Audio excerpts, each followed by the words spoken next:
حضرت محمد مصطفیٰ صلی اللہ علیہ وآلہ وسلم کی ولادت سے متعلق ایک اور مشہور واقعہ یہ ہے کہ جب آپ صلی اللہ علیہ وآلہ وسلم اپنی والدہ حضرت آمنہ رضی اللہ عنہ کے پیٹ میں تھیں تو انہوں نے خواب دیکھا۔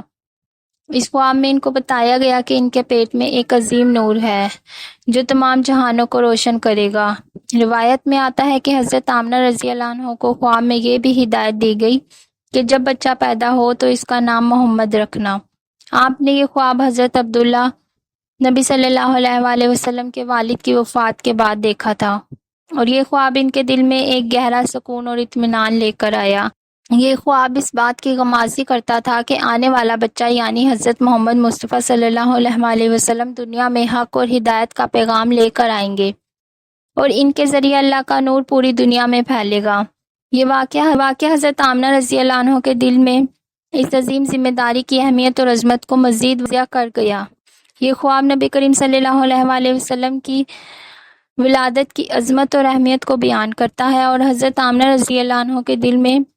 آپ صلی اللہ علیہ وآلہ وسلم کی ولادت سے قبل ہی اس بات کا شعور پیدا کرتا تھا کہ آپ صلی اللہ علیہ وآلہ وسلم کا مقام بلند ہوگا۔ یہ خواب حدیث کی کتابوں میں براہ راست نہیں ملتا، بلکہ زیادہ تر سیرت نگاروں اور تاریخ کی کتابوں میں موجود ہے۔